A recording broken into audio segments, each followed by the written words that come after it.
স্বাগত নিউজ 24 চট্টগ্রাম প্রতিদিনের সঙ্গে আছে আমি মাহমুদা মনি। আগামীকাল থেকে শুরু হচ্ছে একযোগে মাধ্যমিক স্কুল সার্টিফিকেট পরীক্ষা। ইতিমধ্যে সব আয়োজন সম্পূর্ণ করেছে শিক্ষা বোর্ড কর্তৃপক্ষ। আমরা প্রতিবেদনটি দেখে আসি।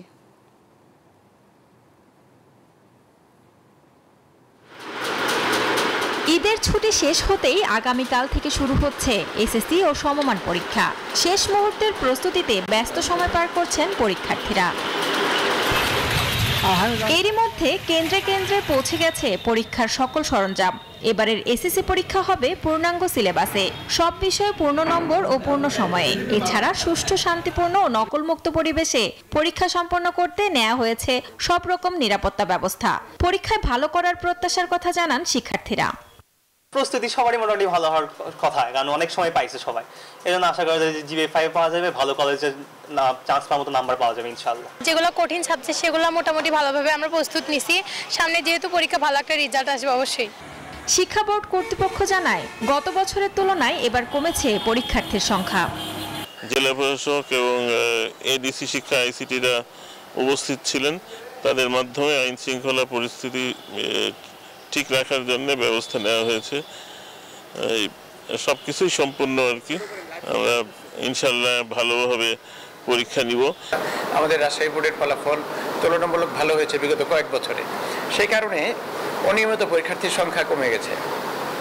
মূলত রেগুলার পরীক্ষার্থীর সংখ্যা প্রায় কাছাকাছি আছে। তো অনিয়মিত পরীক্ষার্থীর সংখ্যা কমে যাওয়াতে মোট পরীক্ষার্থীর সংখ্যাতে কিছুটা কমেছে। 10 এপ্রিল বাংলা প্রথম পত্র পরীক্ষার মধ্য দিয়ে শুরু হবে এসএসসি পরীক্ষা। 13 মে শেষ হবে লিখিত পরীক্ষা। এরপর 15 মে থেকে 22 মে পর্যন্ত অনুষ্ঠিত হবে ব্যবহারিক পরীক্ষা। পরীক্ষা চলবে সকাল 10টা থেকে দুপুর 1টা পর্যন্ত। Desk report, news 24। ব্রাহ্মণবাড়িয়ার বিজয়নগর সীমান্তে বিএসএফ এর বিরুদ্ধে মুরাদুর রহমান মুন্না নামের এক যুবককে পিটিয়ে হত্যার অভিযোগে করেছে স্বজনরা। মঙ্গলবার সন্ধ্যায় উপজেলার পাহাড়পুর ইউনিয়নের সেজামুড়া সীমান্তে 0 পয়েন্টে এ ঘটনা ঘটে। নিহতের স্বজনরা জানান, বিকালের দিকে মুন্না তার ধানি জমি দেখতে সীমান্তের কাছে যান। তাকে ধরে নিয়ে পিটিয়ে গুরুতর আহত করে বাংলাদেশ সীমান্তে ফেলে রেখে চলে যায় বিএসএফ। পরে বিজিবি সদস্যরা তাকে উদ্ধার করে পরিবারের কাছে পৌঁছে দেন। পরে হাসপাতালে নিলে তাকে মৃত ঘোষণা করেন চিকিৎসক।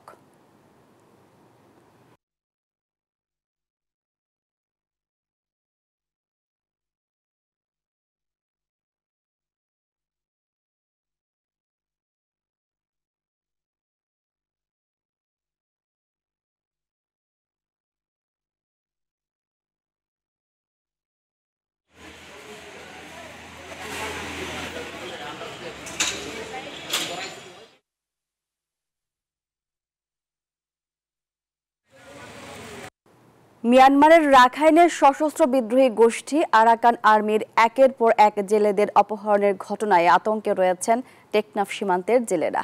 এতে আতঙ্ক বিরাজ করছে টেকনাফের জেলে পরিবারগুলোর মাঝে। প্রশাসন বলছে, বারবার সতর্ক করার পরেও না মানায় এমন ঘটনা ঘটছে। কক্সবাজারের টেকনাফ ঘুরে ইরফানুল হাসানের তথ্যচিত্রে। Desk report. সাগর থেকে প্রায় খবর আসে, অস্ত্রের মুখে জিম্মি করে জেলেদের ধরে নিয়ে যাচ্ছে আরাকান আর্মি। এমত অবস্থায় আতঙ্কে আছে কক্সবাজারের টেকনাফ সীমান্তে সাগরে মাছ ধরতে যাওয়া জেলেরা। দীর্ঘ 4 যুগ ধরে সাগর যার জীবিকার উৎস, জীবনের অন্তিম মুহূর্তে এসে সাগর যাত্রায় এখন রীতিমতো আতঙ্কে 70 বছর বয়সী এই বৃদ্ধ। মঙ্গলবার নাফ নদীর মোহনায় বঙ্গোপসাগর থেকে ধরে নিয়ে যাওয়া 5টি মাছ ধরার ট্রলারের মধ্যে 2টি ট্রলারের মালিক নুরুল হাকিম। সেই 2টি ট্রলারে ছিলেন 12 জন মাঝিমাল্লা, ছিলেন নুরুল হাকিমের এক সন্তান। অপহরণের 24 ঘন্টা পার হয়ে গেলেও এখনো কোনো খোঁজ নেই অপহৃতদের। তারা গরিব মানুষ গড়িয়ে রাখা, এখনই তারা জিবা খামা যখন ধরি আর চলি পারিব না, তারা ওয়াসা মর দেরি। নুরুল হাকিমের মতো সাগরে মাছ ধরে জীবিকা নির্বাহ করা অন্য জেলেরাও আছেন আরাকান আর্মির অপহরণ আতঙ্কে। আমাদের সামনে থেকে 5টা ট্রলার নিয়ে গেছে, স্টিপ বলে এসে 3000 পরে আমরা কি করছি, জালগুলা কেটে দিয়া, আমাদের তো জাল মারার অবস্থায় ছিলাম, জালগুলা কেটে দিয়ে আমরা চলে আসতেছি। ট্রলারগুলো ওইটা নিয়ে যাওয়ার পরে মানুষগুলি সারিয়ে দিয়ে আমার ট্রলার ঘরে রেখে দেয়। হ্যাঁ, এটা আমরা সরকার থেকে একটু নিরাপত্তা চাই।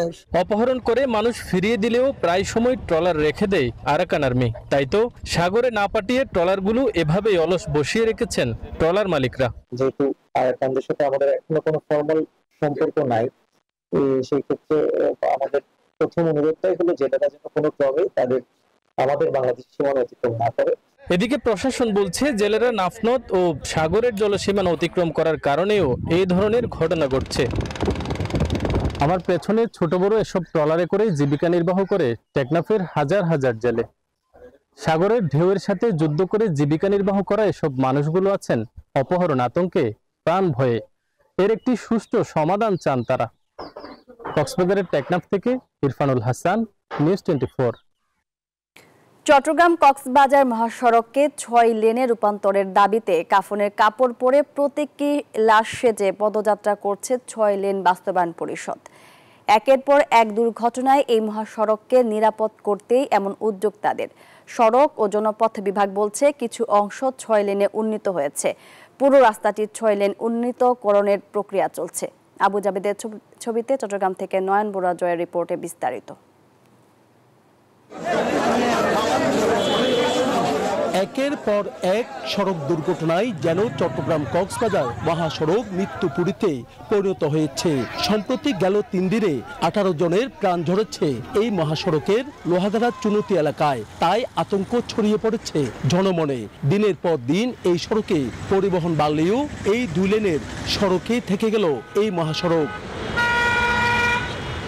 দ্রুত 6 লেনে রূপান্তরের দাবিতে আজ সকালে প্রেস ক্লাবের সামনে থেকে চট্টগ্রাম কক্সবাজার অভিমুখে পদযাত্রা কর্মসূচি শুরু করেছে কক্সবাজার সড়ক বাস্তবায়ন কমিটি। কাফনের কাপড় পরে প্রতীকী লাশ সেজে পদযাত্রা অংশ নেয় বিভিন্ন শ্রেণী পেশার মানুষও। এই পর্যন্ত ওই সড়কে যতগুলো প্রাণ ঝরেছে প্রত্যেকটা প্রাণেরই দাবি সর্বশেষ হচ্ছে পুরো চট্টগ্রাম পুরো বাংলাদেশবাসীর দাবি হচ্ছে এই চট্টগ্রাম কক্সবাজার মহাসড়কটি যাতে 6 লেনে উন্নতিকরণ করা হয়। আমাদের চট্টগ্রামের দাবি না, সারা বাংলাদেশের দাবি। সড়ক ও জনপথ বিভাগ বলছে চট্টগ্রাম থেকে কক্সবাজার পর্যন্ত 140 কিলোমিটারের এই মহাসড়কের কিছু অংশ 6 লেনে উন্নীত হয়েছে। পুরো সড়ক 6 লেনে উন্নীতকরণের প্রক্রিয়া অব্যাহত রয়েছে। এটার জন্য ফিজিবিলিটি স্টাডি চলমান আছে, এটাও জায়গা করতে সামনে জায়গা করতে ফিজিবিলিটি স্টাডিটা শেষ হবে আপনার সেপ্টেম্বর মাসে। তবে চালকেরও শাস্তির দাবি নিহতের পরিবারদের। নয়ন বড়ুয়া জয়, নিউজ 24, চট্টগ্রাম। ফিলিস্তিনের গাজা উপত্যকায় দখলদার ইসরায়েলি বাহিনীর গণহত্যা বন্ধের দাবিতে চট্টগ্রামে বিক্ষোভ করেছেন সর্বস্তরের মানুষ। বিকালে চট্টগ্রাম প্রেস ক্লাবের সামনে মানববন্ধন ও বিক্ষোভ সমাবেশে শিশু থেকে শুরু করে সব বয়সের মানুষ অংশ নেয়। এই বিক্ষোভ থেকে ইসরায়েলের সব পণ্য বয়কট করার দাবি জানান তারা।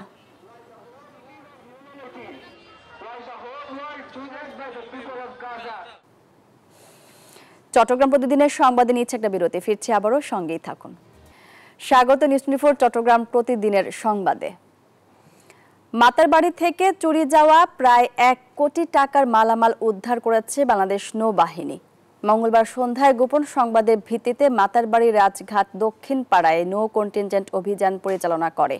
অভিযান চলাকালে একটি বাড়িতে তল্লাশি চালিয়ে মাতারবাড়ি পাওয়ার প্ল্যান্ট প্রজেক্ট হতে বিভিন্ন সময়ে চুরি হওয়া প্রায় 1 কোটি টাকা মূল্যের বিপুল পরিমাণ মালামাল উদ্ধার করা হয়। জব্দকৃত মালামাল স্থানীয় পুলিশের উপস্থিতিতে যথাযথ কর্তৃপক্ষের কাছে হস্তান্তরের প্রক্রিয়া চলমান রয়েছে।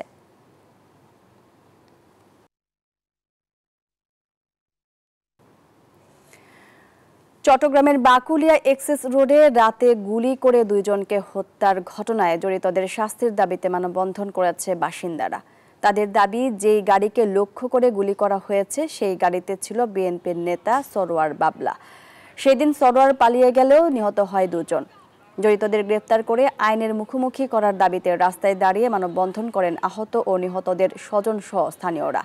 তাদের দাবি, যেখানে প্রকাশ্যে এই খুনের সাথে 14 থেকে 15 জন ছিল যা সিসি ক্যামেরায় দেখা গেছে, সেখানে গ্রেফতার হয়েছে মাত্র 2 জন। তাদের অবিলম্বে গ্রেফতারের দাবি জানান তারা।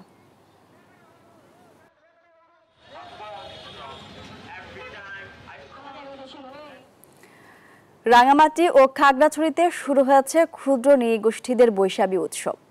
সকাল 10টায় রাঙামাটি পৌরসভা চত্বরে ক্ষুদ্র নৃগোষ্ঠীদের তত্ত্বাবধানে এক আলোচনা সভা অনুষ্ঠিত হয়।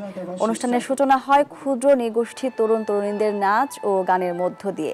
পরে একটি বর্ণাঢ্য শোভাযাত্রা শহর প্রদক্ষিণ করে। এদিকে খাগড়াছড়িতেও বিজু সাংগ্রাই বসু উপলক্ষে বৈশাখীর বর্ণাঢ্য র্যালি হয়েছে।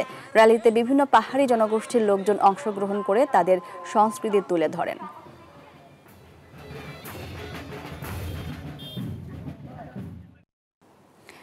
রাঙামাটিতে চলছে ক্ষুদ্র নৃগোষ্ঠীদের বৈশাখী মেলা, আর এই নিয়ে বিস্তারিত জানিয়েছেন সহকর্মী ফাতেমা জান্নাত মুমু।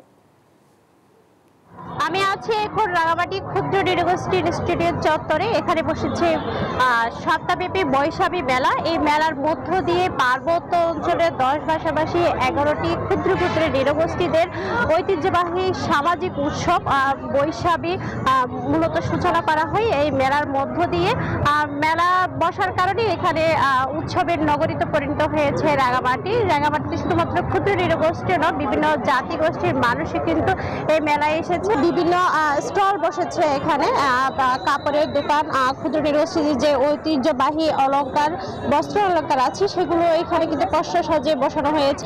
এই মেলার পর কিন্তু রাঙামাটিতে আবারও শুরু হবে ফুলবিজু, মূলবিজু এবং গজ্জাপজ্জার উৎসব। আবারও বসবে মেলা, নাচ গানের আসর। এখানে যারা আসেন সবাই কিন্তু এই মেলায় অংশগ্রহণ করে এবং দর্শনার্থীও আছে, শুধুমাত্র স্থানীয় না, দূর দূরান্ত থেকে আমরা দেখতে পেয়েছি অনেক পর্যটক এসেছে, মেলা উপভোগ করছে এবং ক্ষুদ্র নৃগোষ্ঠীদের যে ঐতিহ্য আছে, নাচ গান, সবই তারা কিন্তু উপভোগ করছে এবং বলছেন বছর ঘুরে সেই একটা দিনই হচ্ছে এই বৈশাখী উৎসব পালন হয় এবং এপ্রিল মাসে অর্ধ মাসব্যাপী এই বৈশাখী উৎসব চলে।